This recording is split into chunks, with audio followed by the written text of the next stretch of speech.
Bonjour à tous, j'espère que vous allez bien. Alors aujourd'hui, nouvelle vidéo un petit peu rapide, c'est pas la vidéo du dimanche, vous inquiétez pas, la vidéo du dimanche va sortir dimanche 9 h comme à chaque fois. Là, je fais une vidéo un petit peu en urgence pour vous parler un petit peu de qu'est-ce qui vient de se passer. On est le 1er novembre 2019 et BitMEX, ça fait une grosse bourde.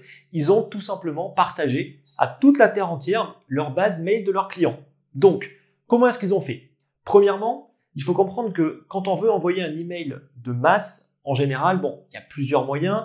Soit on a un système en boucle qui va envoyer les emails un par un, soit on peut faire un envoi de masse via, par exemple, un copie carbone, donc le CC. Le fameux CC, je pense que ça, en fait, vous le connaissez, c'est très souvent utilisé pour mettre une personne en copie d'un mail. Donc vous envoyez un mail à personne, vous voulez qu'une autre personne soit au courant, bref, vous connaissez l'histoire, vous le mettez en CC. Si jamais, en fait, vous ne voulez certainement pas que tout le monde ait accès au mail de tout le monde, mais vous faites certainement pas un simple copie carbone, vous faites un BCC, c'est en général ce qui est toujours utilisé dans les envois de masse, c'est le blind copy carbone, donc blind pour masquer. Donc ça veut dire tout simplement que toutes les adresses mail qui seront précisées en copie ne seront visibles par personne. Malheureusement, qu'est-ce qui s'est passé? Et bien en fait, BitMEX, au lieu de faire un blind copy carbone, il a fait un copie carbone. Donc ça veut dire quoi? Ça veut dire que quand ils ont envoyé leur mail, tous les mails qu'il y avait en copie étaient visibles de tous. Et eux, qu'est-ce qu'ils ont fait en plus? Ils ont mis toute leur base mail dedans. Donc c'est quand même pas très très intelligent. Je pense que la personne qui a fait ça risque d'avoir un sale quart d'heure. Alors maintenant, le problème il est où? Le problème c'est que aujourd'hui, on connaît l'intégralité de la base mail des clients de BitMEX. Donc BitMEX, je vous rappelle quand même que c'est une plateforme de contrat futur qui permet notamment de prendre beaucoup de leviers jusqu'à du x100. Elle est même très connue pour ça. Alors, on n'est pas là en fait pour parler des contrats futurs, pour parler du levier, des dangers du levier, etc. Là, on est juste là en fait pour essayer de comprendre qu'est-ce qui va se passer maintenant. Là, on va faire un petit cours aujourd'hui de sécurité informatique. Ça, j'en fais régulièrement au sein justement de mon groupe privé. J'ai même une formation privée, donc qui n'est pas accessible au public, uniquement axée sur la sécurité informatique. Mais là, aujourd'hui, on va uniquement parler au final de l'hameçonnage et c'est exactement ce qui va se passer. Alors, dans l'immédiat, que votre mail est fuité, concrètement, on s'en fout. Il n'y aura aucun impact sur la sécurité de votre compte. Pourquoi? Parce qu'en fait, c'est pas votre mot de passe qui a fuité. Par contre, si vous avez un mot de passe qui est extrêmement faible, qui est facile à deviner et donc qui est facile à casser, éventuellement, ça peut être un problème. Normalement, vous avez quand même activé le 2FA qui permet de faire l'authentification à double facteur. Donc, même si une personne arrive à trouver le mot de passe, il ne pourra pas se connecter à cause du 2FA. Quand bien même, il faut toujours avoir un mot de passe au moins, on va dire, de 8 caractères et surtout avec une alternance entre chiffres, lettres et si possible des caractères spéciaux. Honnêtement, moi je conseille toujours d'utiliser des gestionnaires de mots de passe. Donc il y a Dashlane, il y a LastPass, il y a OnePassword. Honnêtement, vaut mieux passer par ça que de mettre des mots de passe soit que vous allez oublier, soit beaucoup trop simples. Donc si vous avez un mot de passe qui est hyper robuste, concrètement, la sécurité de votre compte n'est pas du tout remise en question. Par contre, qu'est-ce qui va se passer maintenant? La base mail entière des clients de BitMEX est rendue publique. Et il y a une attaque aujourd'hui qui est extrêmement répandue, qui est l'attaque par hameçonnage. Qu'est-ce que c'est que l'attaque par hameçonnage? C'est très simple. Ça va être des personnes qui vont par exemple se faire passer pour BitMEX. Maintenant, ils ont la base de clients de BitMEX. Donc c'est le Saint Graal pour un hacker. Ils savent exactement à qui envoyer le mail qui sera parfaitement bien construit pour vraiment cibler exactement les clients de BitMEX. Donc, qu'est-ce qu'une attaque par hameçonnage? Par exemple, c'est moi. Moi qui vais créer un email en me faisant passer pour BitMEX. Donc, je vais reprendre un copier-coller d'un mail classique de BitMEX en mettant leur logo, etc. et en mettant un message très souvent de catastrophe. Ils vont dire, attention, il s'est passé, on a eu par exemple une attaque sur notre serveur, on doit récupérer votre mot de passe, par exemple, pour être sûr que votre compte n'ait rien eu.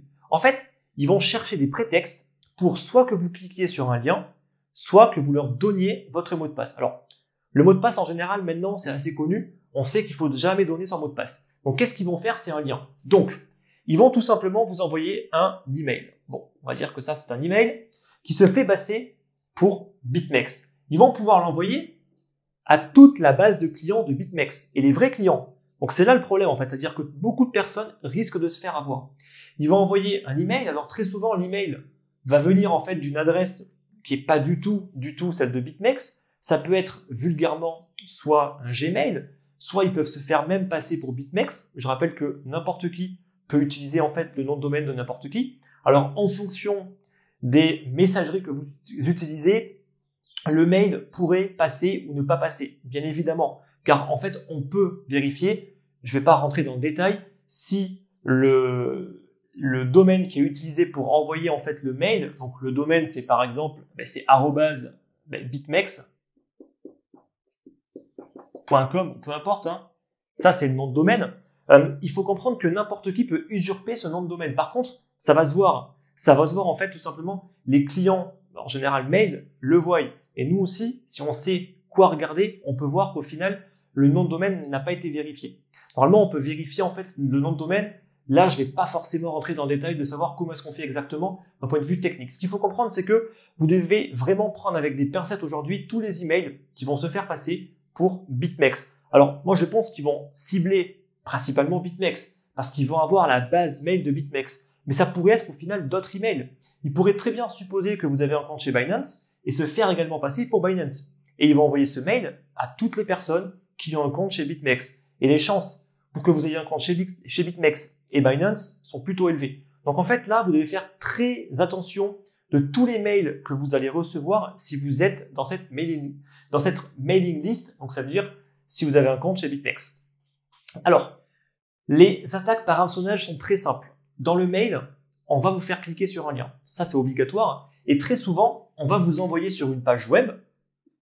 Bon, une page web qui, en fait, va se faire passer pour une plateforme. Donc, ça peut être Binance, ça peut être BitMEX, peu importe. Donc, en gros, ils vont très souvent, en fait, jouer sur le nom de domaine. Donc là, vous connaissez bitmex.com. Imaginez une seule seconde que, ils vont acheter un nom de domaine qui s'appelle BitNex, donc pas M, mais plutôt, pas M, c'est un N, donc c'est quasiment pareil, mais c'est pas exactement le même nom de domaine.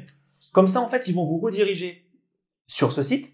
Vous pensez que c'est BitMEX, c'est BitNex avec un N. Vous voyez absolument pas en fait la différence entre le M et le N. Vous vous croyez sur le site de BitMEX, vous vous connectez, vous mettez votre login, votre mot de passe. Bien évidemment, après, qu'est-ce qui se passe? Ils récupèrent le 2FA, car aujourd'hui, les techniques avancées permettent également de récupérer le 2FA, et eux, ils ont tout un système automatique qui va automatiquement se connecter sur le vrai BitMEX. Ils auront accès à votre compte. Alors en général, ils ne pourront pas retirer vos fonds, parce que à ce moment-là, ils n'ont pas accès à votre messagerie. Par contre, si vous utilisez le même mot de passe partout, quand vous donnez votre mot de passe sur le faux site BitMEX, ils vont également aller essayer. Donc si vous avez un Gmail, ils savent directement où aller. Chez Google, ils vont tester le mot de passe. Si c'est le même, ils ont accès au mail. Et là, ils peuvent tout vous retirer. Donc c'est pour ça qu'il ne faut jamais avoir le même mot de passe sur plusieurs sites différents. Parce que si un seul de ces sites se fait pirater, que votre mot de passe se retrouve dans la nature, ils auront ensuite accès à l'ensemble, au final, des autres sites que vous utilisez. Et qu'est-ce qu'ils vont aller vérifier en premier? Le mail. Et quand un hacker a accès à votre mail, il peut regarder tous les emails que vous avez reçus, savoir exactement sur tous les sites que vous avez en compte, se connecter, et là vous comprenez bien que là, il peut y avoir beaucoup de problèmes pour vous. Donc c'est pour ça que c'est vraiment très important, en premier lieu, de faire attention à tous les emails que vous allez recevoir. Très important. Vérifiez systématiquement le nom de domaine et vérifiez surtout le certificat. Donc le certificat, ça se présente, vous savez, c'est toujours HTTP. Donc aujourd'hui, toutes les plateformes, elles ont le S. Le S, ça signifie qu'il y a un certificat. Le certificat, on peut aller regarder dans le détail les informations qui doivent correspondre au nom de domaine. Très important. Et si vous faites ça, il y a vraiment très peu de chance, très peu de chance au final pour que, si jamais ça correspond, mais vous soyez sur le mauvais site. Alors, ça peut être plus ou moins possible si une personne, elle a accès à votre réseau privé. C'est vraiment très peu probable. Donc, on va dire que ça n'arrivera pas. Voilà, c'est quand même possible si vous avez un réseau Wi-Fi qui est peu sécurisé, mais c'est hautement improbable. Donc, ce que vous devez faire, c'est d'une part être extrêmement créatif par rapport aux emails qui vont vous être envoyés. Toujours utiliser les favoris, vous mettez bitmex.com en favori, comme ça vous n'aurez pas de problème. Et surtout, faites très attention si un site n'a pas le S, si un site a un certificat qui est barré, qui est marqué en rouge sur votre navigateur, là, ne mettez jamais votre mot de passe. Très important. Alors, c'est assez compliqué. Donc, je pourrais en fait passer des heures à vous expliquer exactement tout ce qui pourrait se passer. C'est aussi pour ça que j'ai fait une formation, mais qui est pour l'instant complètement privée. Donc, elle n'est pas accessible au grand public. Peut-être que je la rendrai publique un jour. En tout cas, pour l'instant, c'est pas encore prévu. Mais comprenez bien les fondamentaux. Et ensuite, deuxième point très important, toujours avoir des mots de passe différents. Comme ça, même si vous donnez votre accès, ils n'auront pas accès à votre messagerie, donc ils ne pourront quand même pas retirer vos fonds, car à chaque fois, il faut très souvent redonner le 2FA, ça ils ne l'auront pas, et il faut en plus avoir une confirmation par email. S'ils n'ont pas accès au mail, ils ne pourront pas retirer les fonds. Par contre, ils pourraient prendre des positions qui vous font perdre beaucoup d'argent. Ça aussi, faites attention. Ils pourraient même créer des clés API. Comme ça, vous pensez qu'il ne s'est rien passé, que votre compte va très très bien.